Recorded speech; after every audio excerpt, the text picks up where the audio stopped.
Hey, how's it going? Matt Odell. Gonna take a minute here to show you some mushrooms that we found. But more importantly, I wanted to talk about how to identify mushrooms properly. Some of the things you should document, some of the things you should photograph and look at when you're trying to do research on a mushroom. We got a lot of rain coming down right now, so we'll see if we can get through this. First of all, what I would do is take a picture of the mushrooms as you're walking up to them. Get an idea of the habitat that they're in. Find out whether they're on a tree or on the ground. Find out if it's a live tree or a dead tree. In this particular example, these mushrooms are on a dead tree and obviously in a lot of wet ground, a lot of standing water. We're going to take a walk over here and get a closer look. Got a lot of mud here.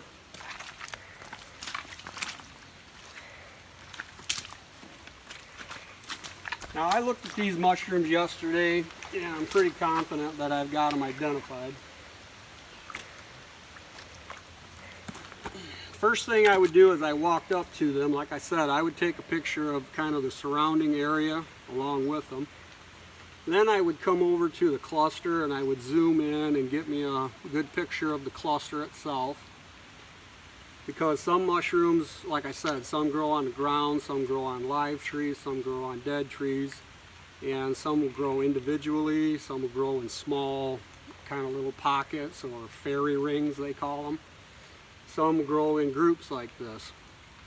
The next thing I would do is try to pick an individual mushroom out of this group that would be an adult mushroom.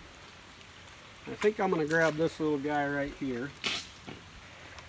And I would get down in there as deep as I could and get a hold of the stem and cut that stem out so I can get a good idea of what the individual mushroom looks like.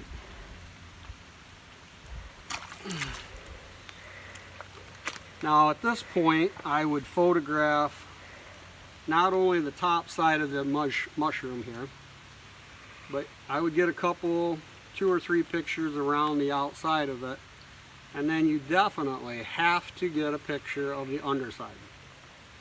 Different mushrooms have different spores that they would put out. You have gills, you have ridges, you have tubes, and you have spines, kind of a pointy. So if you go to get these identified, you definitely have to get a picture of the underside of the mushroom. Now another thing that you want to do would be to tear a piece off. Get a piece and just tear it, because different mushrooms will have different bruising patterns.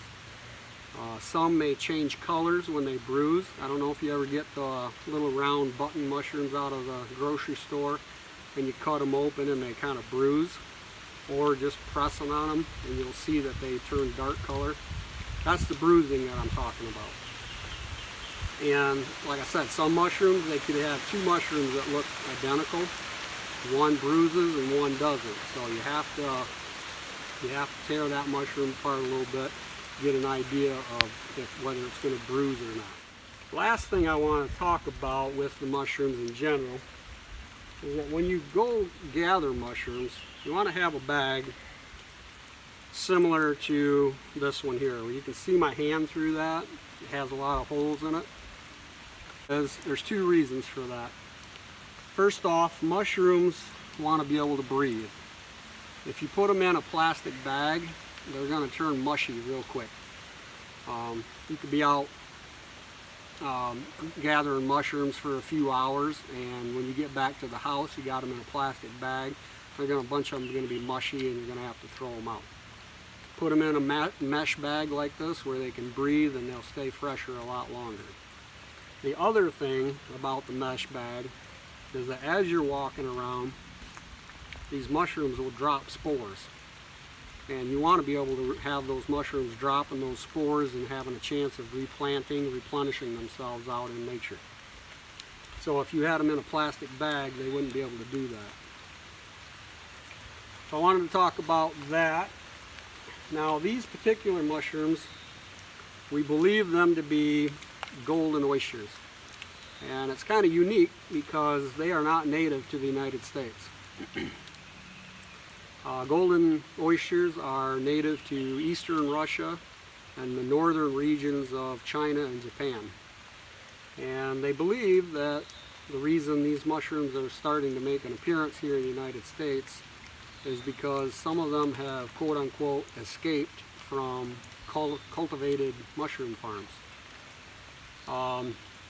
As a general rule of thumb, mushrooms don't do that. If they are in a cultivated farm like that, they don't do well on their own. They have to have human intervention to help them along. So the fact that these mushrooms have escaped and are reproducing in the wild is kind of unique. So there is a study being done on golden oysters. They want samples taken and sent into them, and they're going to do DNA samples of them. So we're going to take a handful of these and we're going to dry them in a dehydrator for them, and we're going to do a spore print as well. That's where we're going to put them on a piece of aluminum foil like this, and we're going to cover them up overnight, and some of those spores will fall onto that aluminum foil. And then once it's dried, we can put the aluminum foil, fold it up, send it along with the mushrooms. So we're going to take some pictures of these and do the dehydration of these, and then we're going to do the spore print. We're going to send them off so they can do that research of them and try to get a DNA sample to find out if they can figure out where these actually came from, what farm. That's going to be kind of cool.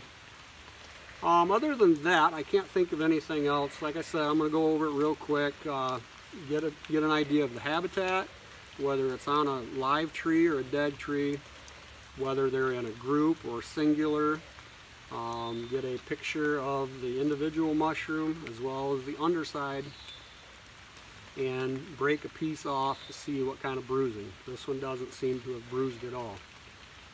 So those things are the things you want to document, and the region that you're in. If you're in the States, then whatever state you're in, maybe if you're the northern part of a state or the southern part of a state, and then the time of the year. Try to get it narrowed down to within a couple of weeks if possible, or the actual date would be best.